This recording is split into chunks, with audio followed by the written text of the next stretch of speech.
أشهد أن محمدا رسول الله۔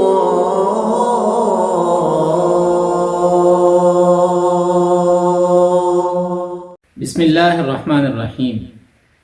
نکاح کے حوالے سے عام طور پر یہ سمجھا جاتا ہے اور یہ کہا جاتا ہے کہ نکاح ایک مسنون عمل ہے۔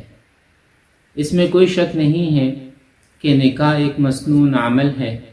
آقا نامدار حضرت محمد مصطفیٰ صلی اللہ علیہ وسلم نے فرمایا ہے، النکاح من سنتی، نکاح میری سنت ہے۔ یہ تو ایک عمومی درجے کی بات ہے، عام حالات کے اندر نکاح کرنا سنت ہے۔ لیکن اگر ہم فقہ اسلامی کی روشنی میں، قرآن و سنت کی روشنی میں اس معاملے کو تھوڑا سا تفصیل کے ساتھ دیکھیں تو نکاح ہمیشہ سنت نہیں ہوتا، بلکہ بعض مواقع ایسے ہیں جب نکاح کرنا حرام ہو جاتا ہے، اور بعض صورتیں ایسی ہیں جب نکاح کرنا واجب ہو جاتا ہے۔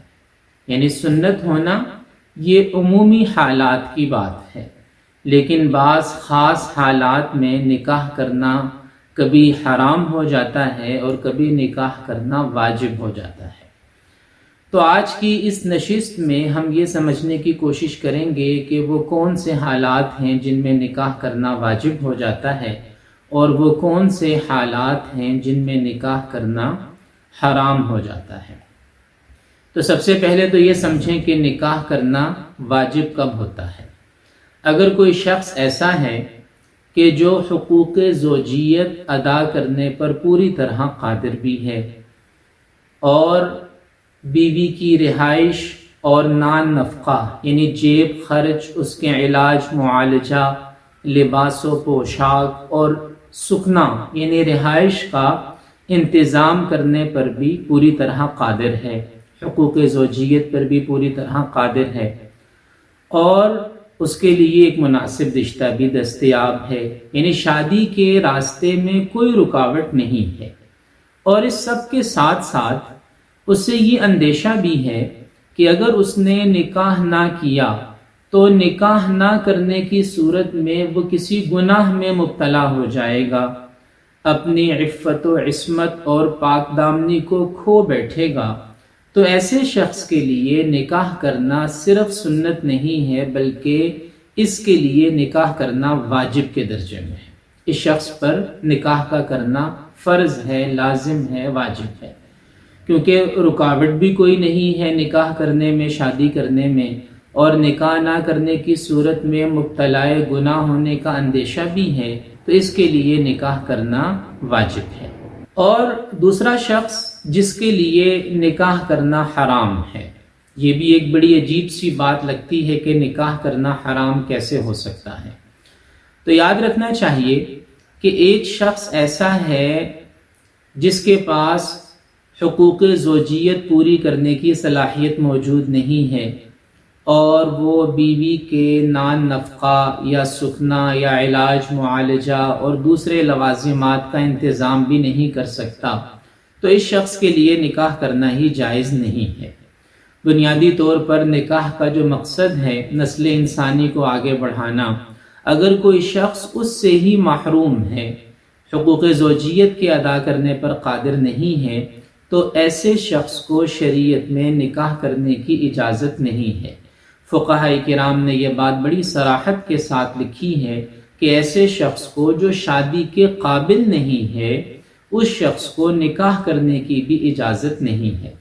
آج کے معاشرے میں ہم دیکھتے ہیں کہ بہت سے ایسے کیسز سامنے آئے ہیں، دارالافتاء میں اگر ہم دیکھیں یا عائلی قوانین کی عدالتوں میں ہم دیکھیں کہ جہاں رشتے ٹوٹ رہے ہیں، جہاں نکاح ختم ہو رہے ہیں، اور اس کے اسباب میں سے ایک بڑا سبب یہ ہے کہ مرد نکاح تو کر لیتا ہے لیکن وہ حقوق زوجیت کے ادا کرنے پر قادر نہیں ہوتا۔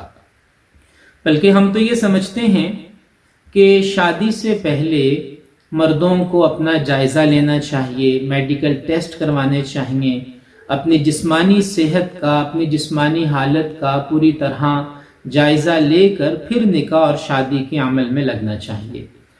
اور نہ صرف یہ کہ جسمانی طور پر بلکہ ذہنی اور علمی طور پر بھی ایک مرد کو اس قابل ہونا چاہیے کہ وہ نکاح کر سکے۔ اب ذہنی اور علمی طور پر قابل ہونے کا کیا مطلب ہے؟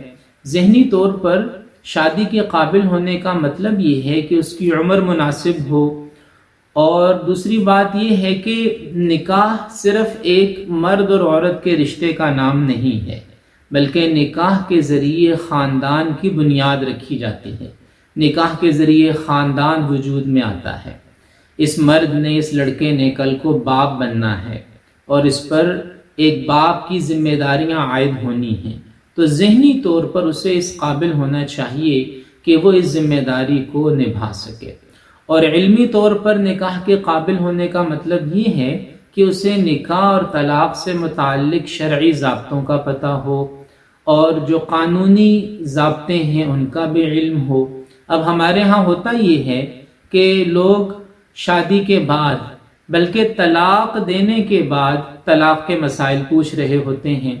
یہ کتنی عجیب بات ہے کہ طلاق دینے کے بعد پوچھتے ہیں کہ طلاق کی اس صورت کا کیا حل ہے، اس صورت کا کیا حل ہے۔ تو نکاح مسنون تب ہے، یا نکاح کی اجازت تب ہے، جب مرد جسمانی اعتبار سے، ذہنی اعتبار سے اور علمی اعتبار سے نکاح کے قابل ہو۔